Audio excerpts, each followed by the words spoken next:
Bonjour tout le monde, vendredi 6 décembre, point bourse. La zone de vente sur rebond sous 5850 a été atteinte hier. C'était l'objectif qu'on s'était fixé partant de 5700, 5720.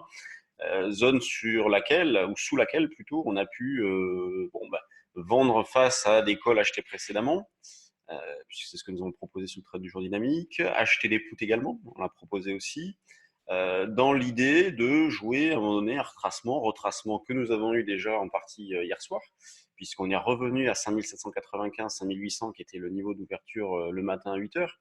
Donc nous écrivions que passer par les options pour acheter reste la solution, ce qu'on a fait vers 5007, car ça nous a permis de vendre dans cette reprise et d'une manière plus sereine.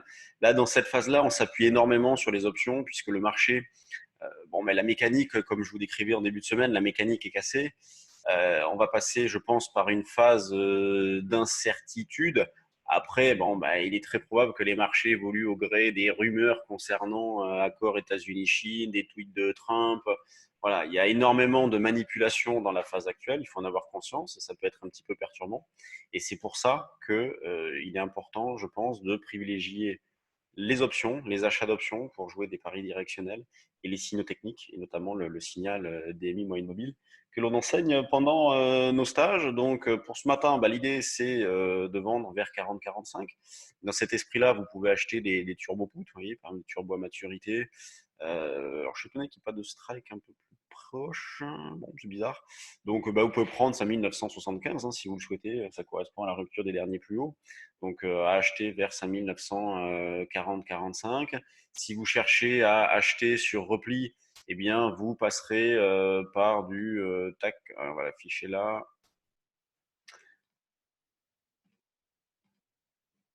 Vous voyez, donc, alors pas 5810, mais sous 5007, vous voyez, du 5600 quelque chose, 5000, hop, 690, non, juste en dessous, qu'est-ce que l'on retrouve 5600, voilà, 80, si vous voulez. L'idée, c'est de tenter un achat sur repli, éventuellement dans la zone 5780-90 pour viser un retour sur 5825 et 5845-50. Vous voyez, on peut faire un petit peu tout dans cette phase-là. L'idée, c'est d'avoir une bonne maîtrise du risque et de pas trop insister non plus. Et d'accepter par moment de se faire embarquer, car comme je le disais tout à l'heure, on n'est pas à l'abri de rumeurs qui ne servira à rien, de tweets, de trucs qui changeraient rien du tout sur le fond, mais avec des marchés qui réagissent assez violemment à ça, et on l'a vu en début de semaine, vous voyez, mercredi, où le marché a pris 20-30 points sur des rumeurs d'amélioration des relations États-Unis-Chine. C'est vraiment n'importe quoi. Le DAX, lui, eh bien, on cherche à acheter. Le niveau qu'on a proposé hier a bien fonctionné. On prend les mêmes et on recommence. On essaie d'acheter sur 55-60. On n'est plus très loin. Dans l'idée de viser un retour, par exemple, vers 90 et après 120-130.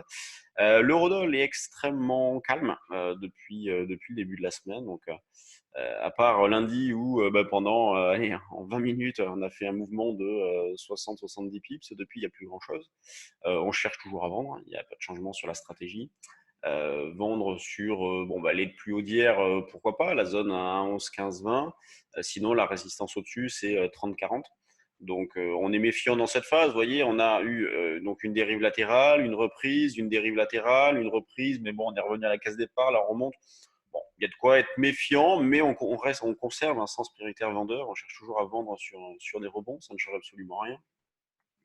Sur les actions, il y a quelques news ce matin. Qu'est-ce que l'on a? On a des news concernant le PDG d'Alstom qui pourrait devenir celui de Renault. On a eu un profit warning sur Target. On a eu des petites choses comme celle-là. SMCP aussi, Sandro Mage, Claudie Perlot qui a sorti un profit warning. Hop, donc regardons sur les valeurs du CAC ce qui se passe ce matin. Carrefour, la plus forte hausse, bon, à part d'un point bas, c'est pas terrible. Dassault, il y a eu un relèvement de recommandation ce matin. Il y a eu un relèvement de recommandation sur Dassault ce matin. Renault, bon, qui reste toujours coiffé par la moyenne mobile. Vous voyez, donc on va attendre un signal technique. Pour l'instant, il n'y en a absolument pas, donc ça sert à rien de se précipiter. LVMH, BNP, bon, Total. c'est de trouver des idées sur les actions. Bon, c'est pas folichon, hein. De toute façon, on voit qu'il n'y a pas non plus grand-chose. Le CAC, vous voyez, il est plutôt dans le bas de la liste. Pourquoi? Parce que les grosses pondérations, notamment Total, Sanofi, Airbus, sont plutôt orientées à la baisse. Donc, c'est pour ça que le CAC n'est pas au milieu de votre liste. Le graphique du CAC, vous l'avez là, le volume 155 millions à 9h30, c'est vraiment pas beaucoup, hein. Alors là, c'est faible, hein. Et donc, dans les screeners, on a Genovic Vision qui bouge ce matin, Amoeba, Ribert, Rally qui est dans une zone de rebond jouable, Mersenne, Elis, DBG, Solocal qui accumule le point bas, il n'y a pas de signal, il n'y a rien. SMCP, je vous en parlais tout à l'heure, donc profit warning moins 20, Target, profit warning moins 17, CNP, Air France, bon après c'est assez calme.